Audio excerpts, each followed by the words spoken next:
Welcome everybody, my name is François Letarte and this is my channel JDR D30, channel about tabletop role-playing games. Today I'm gonna make you a short, I hope short, tour of a part of my RPG collection. Today is gonna be the D&D section, it will be strictly Dungeons and Dragons stuff I own for RPG and some other stuff I have related to D&D.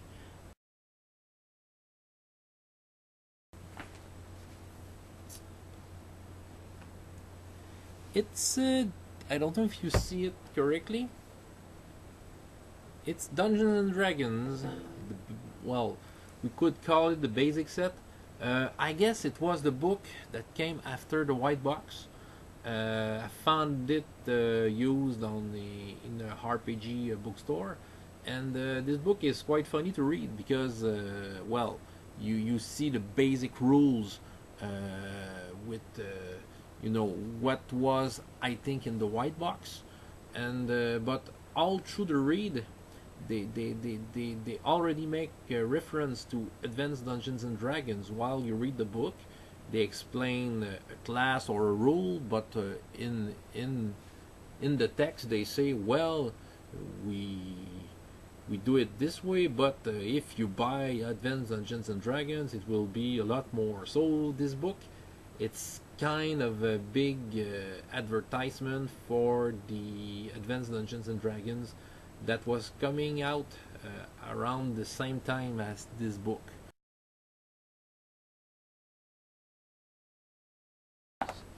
Basic set with the Moldvay edition of the basic Dungeons and Dragons. Got this book quite cheap too at the used bookstore, and I like this edition. And I also have the expert book. I don't know if it came in a box. I only own the book alone, and you see the books have holes to put them in a binder. Another thing I did see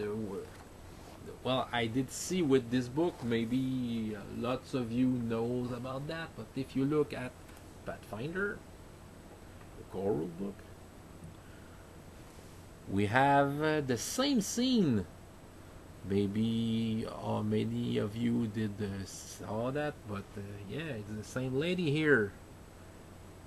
Kind of, the warrior doesn't have the exact same pose, and we have some kind of a dragon in both of them. So Pathfinder did some kind of a remake of this classic cover. I will talk about Pathfinder a little later.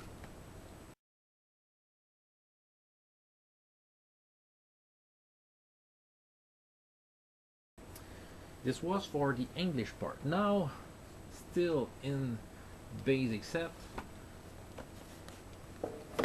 the same box, but in French. In fact, the first thing I ever bought in my life for a role-playing game was this box. So the first time I was a dungeon master was with that too. It's the French version. You see the logo here.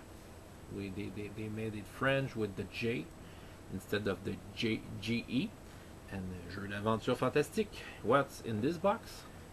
It came with the dice. Maybe some of you may remember the dice. They were kind of pale blue. They weren't very nice dice to look, but it was very efficient. And it came with B2, the French version of it, the Château Fort aux confins du pays, Keep on the Borderland, and the same book I've shown earlier, but in French. It was quite a good edition. You had everything you need to play in that, up to the 3rd level. I used to have the blue box, but I've sold it to a friend many years ago. And and the Keep on the Borderland, I didn't say it earlier, but it was the first module I ever ran. But I can't tell you much about it because it was quite wacky the way I did it. This box, many of you may know about this box. It's the kind of the newer version of the box I've just shown you. Still in French, and yeah, the famous red box. We often refer to this one, and this image is a classic. Even for 4th edition, the starter set came with the same layout and presentation. What you have in that? You had 2 books, le Manuel des Joueurs, kind of player's handbook, and the kind of a Dungeon Master Guide, le livret du maître de jeu, maître de donjon. It came with dice too, better quality dice.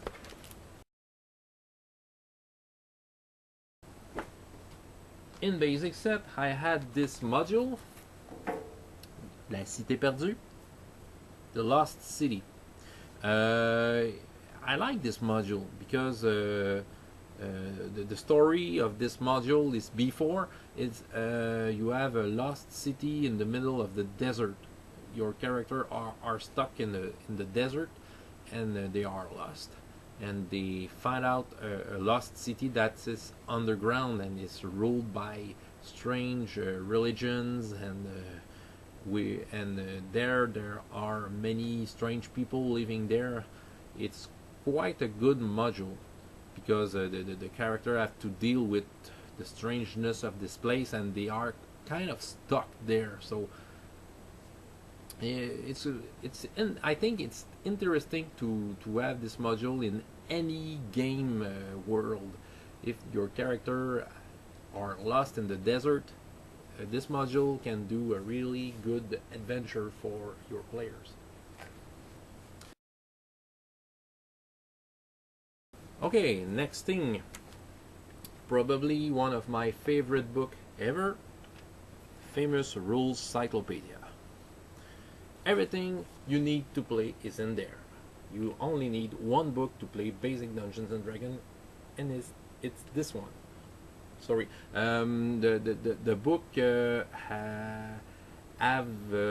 every, you know, the box set, the basic box, and all the colored box. All the rules you find out in every box are in there, and you have the game setting explained, the Mystara, and every monsters are there. So it's quite a perfect book. Yes, the game is Dungeons and Dragons, the basic set, and you have the race as a class, but with some work you can you can change that. The game is quite easy to modify if you don't want that. One thing I want to say about this book too, this book is a great source of inspiration for me. Okay, the game, as I said, is a kind of a class races and saving trolls coming from nowhere and things like that.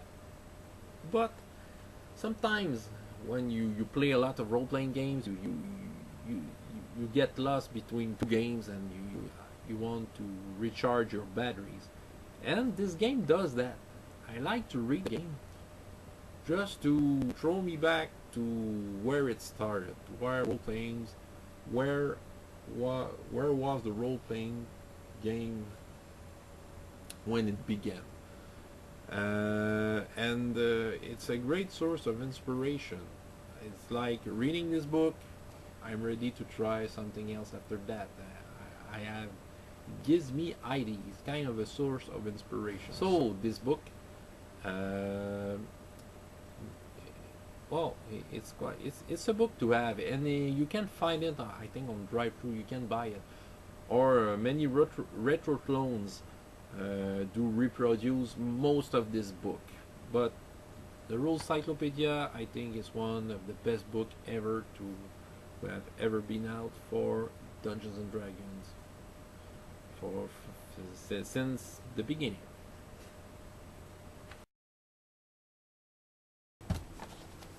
Okay, the Game Master screen, which came with a module.